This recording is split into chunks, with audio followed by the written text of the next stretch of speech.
Believe it or not, we are riding on the Glaubenberg Pass. A warm welcome and greetings from Switzerland. We are here with Yamaha's premium sport touring machines, the Tracer 9 GT and the Tracer 9 GT Plus. We are going to find out what sets them apart. Make sure you stick with us.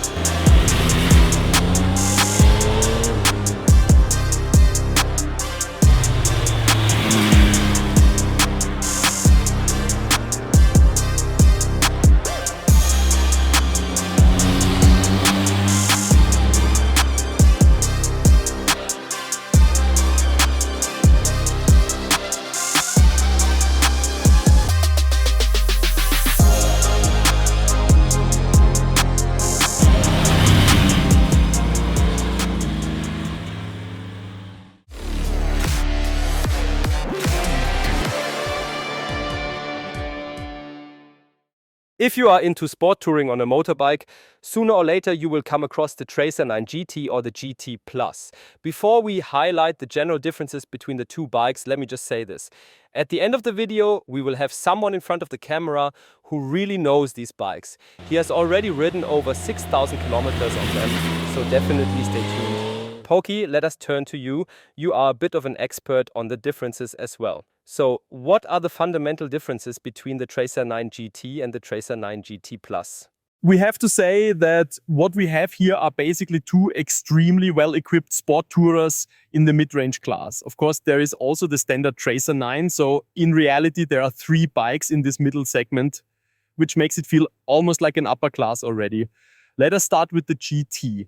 That one already comes with the semi-active suspension. We have a cruise control as standard, we have the windscreen that can be adjusted electrically, so really impressive what you get there. On top of that, the panniers, which you can operate keyless, and that is true for both models, also come as standard. And then for the techno freaks, if you like, there is the GT Plus. And here you literally get everything you could imagine. Blind spot assist with radar technology, adaptive cruise control for the motorway. So that firmly puts us into the luxury segment. Both of them, of course, share all the riding modes and the nice TFT display, into which you can also project a navigation solution via the Yamaha app. On top of that, in the cockpit, you will find USB ports, and we have keyless go for the starter. The fuel cap opens without a key, and the panniers as well. So a really comprehensive package. What the GT Plus adds is the comfort seat, which is height adjustable, just like on the GT. And I think I have covered all the differences pretty well now. Maybe one more thing. The switches here are backlit on the GT Plus, which you do not get on the GT. Both of them come with a main stand. So really, for longer trips as well, superbly equipped bikes. Well, you still have not mentioned the most important difference, which is that the new GT Plus comes with YAMT. However, on the GT you already get a quick shifter included, but on the standard 9 you do not. But before we continue with the riding impressions, I would say let us first enjoy these mountain pass landscapes here in Switzerland, because since we have both bikes with us, it is the perfect chance to really bring out the differences.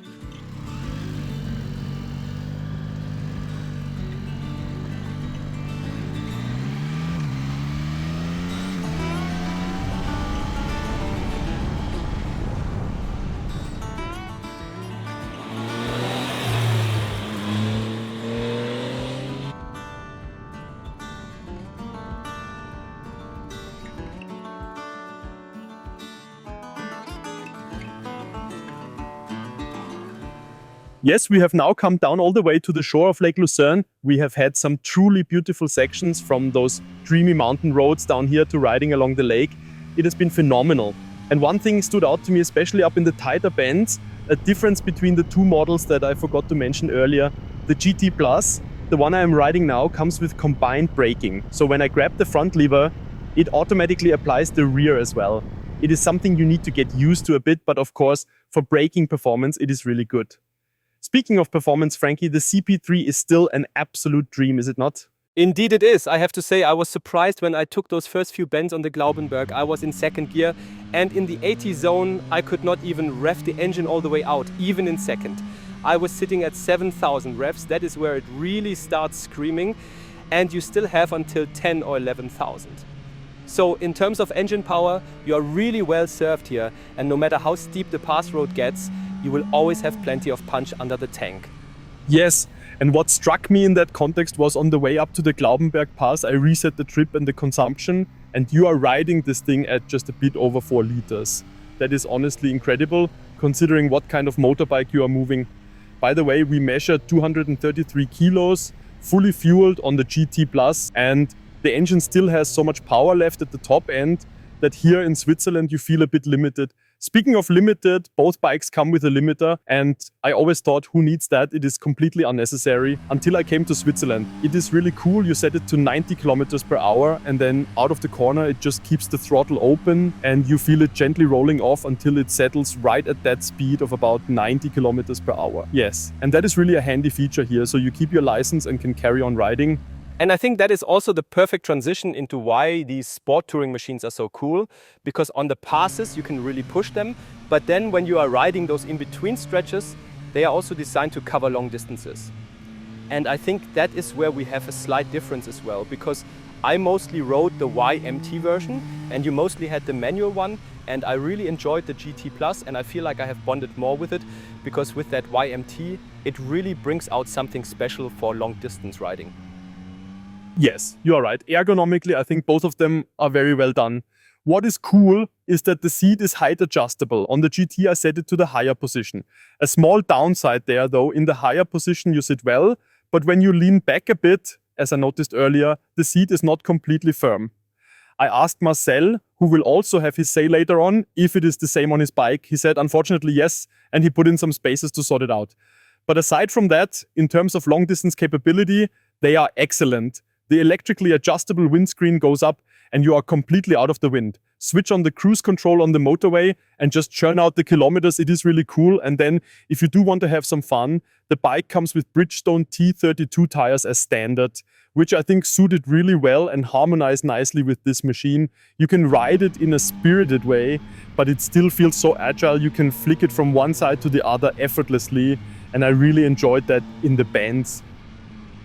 Yes, absolutely. You mentioned the brakes earlier, and that is also where the radar technology on the GT Plus comes into play. I rode the GT Plus mostly on the motorway and got to play around with the radar system. And I have to say, in terms of technology, that is a huge leap forward. And I know many people might say you do not need a radar system on a motorbike, but when you are really doing long motorway stretches, it is so pleasant. You can just press the button on the right to set the distance you want from the vehicle ahead. And it works really well together with the YAMT, because then you free up so much mental focus that you no longer need to spend on riding the motorway, and that saves energy as well. I noticed it myself. I arrived here feeling really fresh. You do not have to think about it all the time. It just takes away some of that focus and you can use it for something else. I was sitting on the regular GT, had the cruise control switched on, then this camper or whatever it was in front of us braked, then accelerated again. And I had to keep switching the cruise control off, on. And with you, I saw your right hand was not even on the handlebar and it just kept the distance perfectly. So this adaptive cruise control with radar really is something special. And I also think the blind spot assist, by the way, very elegantly integrated into the mirrors, is brilliant. It warns you if something is behind, which is especially useful on the motorway when your concentration might not be 100% after a long stretch. It just pulls you back and says, hey, there is something there, watch out. The only thing I noticed, since we are talking about safety features that come from these new technologies, is that even though the Tracer 9 GT Plus is the flagship in terms of tech, it still does not have self-canceling indicators. So when you come out of a corner, you have to cancel them manually. Of course, that is a nitpicking at a very high level, but for me personally, that is one of the first things I would wish for, because frankly, I need it every single time I turn off somewhere. So I think maybe Yamaha should prioritize that a bit, or at least hopefully add it in the future.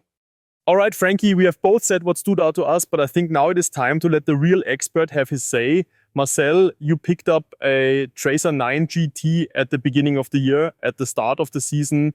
Can you now set straight what we have been claiming here? I think you can start with Frankie right away, can you not? Yes, so I bought exactly the model you see here, a standard Tracer 9 GT, without YMT, without any extras, exactly as it comes. And because Frankie just mentioned, it is always the little things that you notice as an owner once you really ride 5,000 or 6,000 kilometers. Then of course you know everything about the bike. And I can already tell you about the indicators. They do cancel, but only after 300 meters or about 15 seconds, I think it says so in the manual. So it does take a long time, and that is why I understand people think they do not cancel, because it really does feel like forever. But basically they are self-canceling. And yes, little details like the seat that wobbles, for example, that is something you only notice when you really own the bike and ride it longer. Then it might bother you a bit and you put in some spacers like I did, and then it does not wobble anymore. So you start doing these little tweaks to your own bike, where you optimize it, so to say. Adapt it to yourself, exactly. One more thing, since you mentioned long distance riding, something we could not really test today, but that is available on both models and on all Tracer 9s new for 2025 is the Matrix headlight, the Matrix reality light. Can you maybe tell us from your experience, how is it really? Is it that much better than on a conventional motorbike? Yes, I got the bike, and right after the first 1000-kilometer service, I tested it simply because I was curious. They call it a world first, and it is definitely a standout feature on a motorbike. I wanted to know, okay, how good is it really? So I tested it straight away, I even filmed it. It was still cold, about 15 degrees, so you maybe could not see that much, but basically I can say the light is much better than on any other motorbike I have ridden so far for 1000 PS, for example. And it really is comparable to a small car with LED headlights. That is a fair comparison. I also used it on my holiday trip at night, and the camera really works well.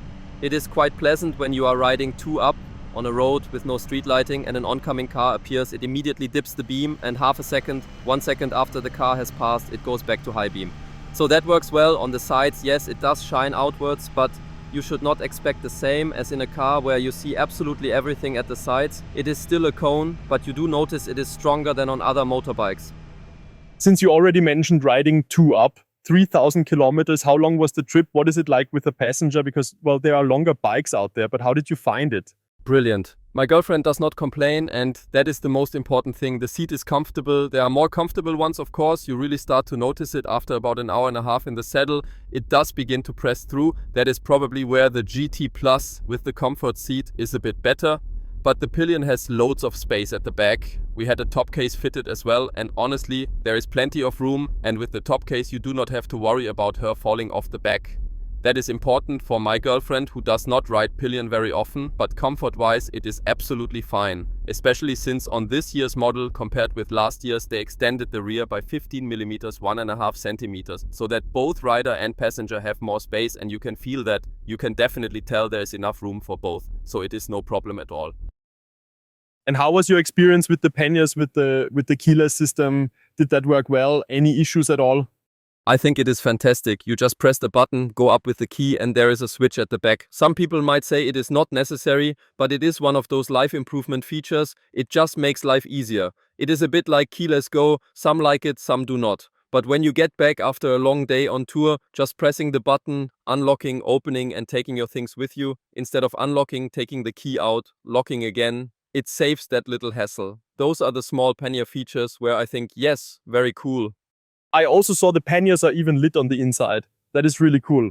And in terms of volume, were you happy with them? Yes, they are fine. I did consider buying inner bags because they are more convenient, but of course you lose volume with them. And on our tour, maximum packing space really mattered. So yes, they were fine. In terms of size, they are basically like any other side panniers. All right, Marcel, thanks for sharing your experiences. It really is something different when you cover thousands of kilometers on a bike. But today was actually your very first time on the YAMT on the GT Plus. And now, of course, I am curious, how was the difference for you? How did you get on with the YAMT? And would you consider switching over to it? Well, I was skeptical because I am not really a fan. On sporty bikes, I am not much of a fan of these automatic gearboxes. And I still see the Tracer as one of the tourers that is genuinely quite sporty to ride. So I am not a big fan because I like shifting with my foot. Especially since with Yamaha's system, you do not even have a foot shifter anymore. You have to do everything with your hands. Basically, I was surprised in the end. It works well, it works fine. Especially if you are taking it easy, then it is all good. But when you really want to push it, the sport in Sport Tourer, then sometimes it shifts oddly in D or D plus mode, especially between second and third gear, quite often around 50 or 60 kilometers per hour. It shifts in the middle of a bend. That happened 3 or 4 times. And they say it themselves, it often happens between second and third that it shifts mid-corner and then you get a jolt, which is not really pleasant. Otherwise, I have to say, once I wanted to ride properly sporty, I switched to manual mode and then I found it not so useful anymore, to be honest. But if I think of our trip, for example, we rode all through Italy, well, not all, but a large part of northern Italy, and there was often traffic, as you know, in summer. And when you are filtering through, like all the Italians with their scooters, riding at 10 kilometers per hour, then it is actually very pleasant to have this system and not be clutching all the time. Especially if you are doing that for a 9-hour day, it really is a relief. So for cruising, it is perfectly fine. But if I want to ride actively, it is still much more fun with the shift lever. Riding actively. Yes, you really have to say the quick shifter on the standard 9 is already so good, it works so well that there is hardly any room left for improvement. And you might say, okay, maybe the YAMT is just that little bit quicker in shift times. That is true. But for the extra cost it brings, I'm also a bit on the fence. Yes, so if I were to say I ride only tours and in a relaxed way, then YAMT, no question. But if I said I am someone who also does weekend rides and then 2 or 3 big tours in the year, then I would rather go for the standard one, because it is simply more fun with the foot shifter. All right, Marcel, many thanks. Send Frankie back to me because I want to ask him as well what his conclusion is. So Frankie, I think we can get to the verdict now. From what Marcel said, he is so happy with the GT that he does not feel the need for the Plus, nor for the YAMT. How about you? Well, I have to say clearly, for me, a sport tourer is also an everyday bike in a way, and that is why I value the YRMT. As Marcel mentioned, in traffic jams or simply when you want to switch off your head a bit. And here I differ slightly from his view. I think it is actually very sporty when you are in manual mode with the YRMT. As I said, the quick shifter is a notch sportier still. Whether you need that is another question. You mean it is a notch sportier than the quick shifter? Then the quick shifter, exactly. I think both are fine. In my view, the upgrades are worth the price you pay here. For me, it is a complete hassle-free comfort package. But I will say, Marcel explained his story really well about how he rides it, and I think the majority of riders will be very happy with the standard GT model. Yes, if I may add my short summary as well, I feel the same. What bothers me is the tuning between B and D+. For me, there is hardly any difference. The YAMT also holds the gears too long. I cannot manually override and say, I want to ride through town in 3rd or 4th gear at 50 kilometers per hour, which the engine could easily handle because the YAMT intervenes and automatically shifts down again. So there is still some fine-tuning needed, but it is a very good start.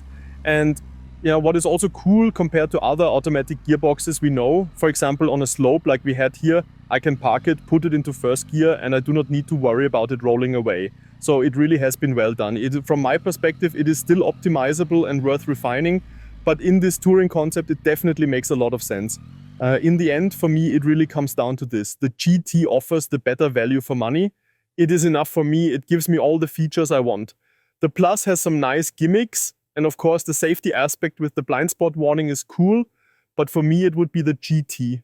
For you, I suppose it would rather be the YAMT GT Plus.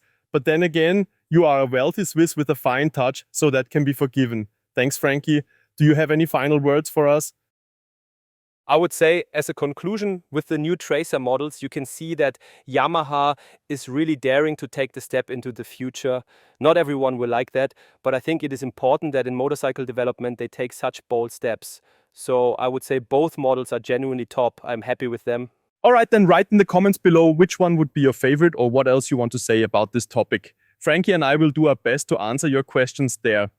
So shall we dive in now and say goodbye? It is forbidden here, is it not? Yes, it is forbidden. Everything is forbidden except for having fun on a motorbike. Come here, ride your bike here. It is absolutely stunning. Take care, goodbye, all the best. Ciao.